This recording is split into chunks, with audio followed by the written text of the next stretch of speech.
chamar de Lilita. Olá, meus amores! Hoje eu estou aqui para entrevistar a dona Maria Aparecida e ela vai contar pra gente um pouquinho da vida dela na infância, na adolescência. E aí, o que a senhora tem para me falar? Como que foi sua infância? A minha infância, eu sou a terceira filha, Quantos irmãos? 10 irmãos Muita coisa. vivos, ficaram 3, eu fui a terceira filha e eu fiquei um tempo sendo a filha, a menina da casa, eram os meninos. Meu pai tinha muito xodó com os homens. É? É, E na sua época, eu sei que as moças começavam a trabalhar bem cedo, né? Foi o seu caso? Você começou a comecei. trabalhar, cuidar da casa, ajudar a mãe, cuidar dos irmãos também, né? Tinha muito isso. Os mais velhos cuidavam dos mais novos. E quando que você começou a ter essa experiência de ajudar, de ser dona de casa? Aí eu comecei novinha. Com 7 anos eu já limpava móveis, varria a casa. E a primeira vez que eu fui para o fogão eu tinha 8 anos. Aprendeu a fazer a comida Já com a mãe? já aprendi a fazer o arroz, o feijão, já mexia angu, que era perigoso. O fogão da nossa casa era fogão de querosene, uns pintadinhos preto, pintadinho de branco. E na época ele era até chique, porque na nossa Não era toda casa que tinha, não né? era um fogão que estava chique, fogão de querosene. E ele era perigoso. É. Era. E além de você cozinhar, sobrava tempo para brincar também? Qual que era o tipo de brinquedo que você brincava na sua infância? Até nessa época que eu aprendi, o meu brinquedo era boneca de pano. E eu ganhei a minha primeira boneca bem feitinha mesmo que minha mãe fez para mim. Foi uma boneca, foi quando minha irmã, que foi veio a segunda menina, na noite que ela ia para o hospital, ela deixou no canto da minha cama uma bonequinha preta, muito linda. Que graça. E eu fiquei amando a boneca. Mas quando eu acordei, durante o dia que eu não vi minha mãe, eu fiquei doidinha. E eles falaram comigo que minha mãe tinha ido buscar um neném, que a cegonha ia trazer um neném para nós. É porque antigamente acreditava-se muito que era cegonha. Os pais não falavam com os filhos como que era o nascimento, né? A gestação, aquela coisa toda. Falava que trazia pela cegonha. A gente olhava mesmo e ficava esperando. E eu ficava olhando lá no terreiro para ver se eu via a cegonha passar. E minha mãe chegou mais tarde, eu já estava dormindo, aí falaram que a cegonha colocou lá na porta. Olha. E aí eu olhava os livros e mostrava que era cegonha. Eu me lembro quando a minha mãe ficou grávida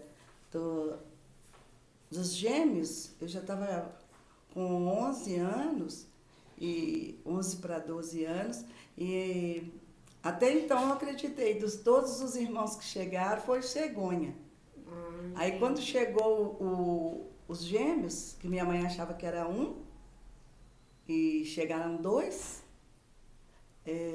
uma colega minha falou comigo assim, a sua mãe está esperando o neném. Eu briguei com a menina que minha mãe não estava esperando o neném. Tinha que vir pela cegonha. Que a cegonha não tinha cegonha. A informação que te passava na época que vinha pela cegonha. E eu não sabia. Aí eu briguei com a menina, fiquei com raiva dela, até de mal, porque ela falou que minha mãe estava esperando o neném. Aí quando foi dia 22 de agosto, minha mãe chegou a notícia lá em casa que minha mãe tinha ganhado 2 neném, que minha mãe estava lá no hospital, que ela foi buscar os neném que estavam lá. Aí a partir disso você começou a ter mais entendimento, não, né, do nascimento? Não, continuei assim, como eu não tinha, minha mãe não deixava eu ficar muito na rua, eu fui criada mais presa e eu não tinha convivência com ficar conversando sobre essas coisas. A gente brincava de casinha, mas eu brincava de casinha com o meu fogãozinho de tijolo, com aquelas panelinhas de leite ninho, tirava leite ninho. E eu não ia para casa de ninguém. Meu brinquedo era ali dentro de casa. Então, você não tinha muita informação. Não. Né? Que você e minha mãe, era uma pessoa boa, mas ela era uma mulher muito tímida e muito reservada. Ela não falava dessas coisas pra gente.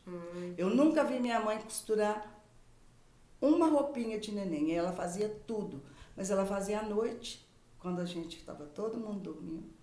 Então, era de uma certa forma tradição do povo antigo esconder essas coisas, porque muitas das vezes eles também tinham vergonha, receio, né? Eles não sabiam como que eles iam falar, porque também não passaram isso para eles. É, isso mesmo. A minha mãe era a primeira filha da minha avó, ela foi a primeira que nasceu, e minha avó já casou mais velha.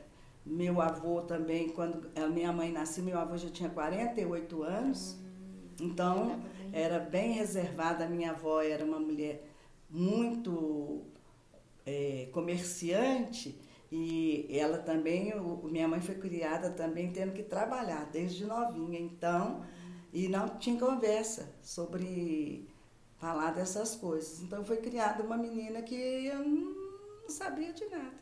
Como até bem hoje, inocente, eu estou aprendendo até hoje. Bem inocente, né? Bem pura. E como você me falou, além da sua infância, que você teve que ajudar sua mãe, cuidar dos irmãos, na sua fase adulta, você foi ser professora, né? Então, você foi mais uma vez cuidar de crianças. E como que foi essa experiência?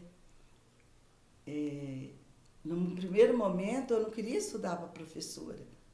Mas era o sonho da minha mãe me ver professora.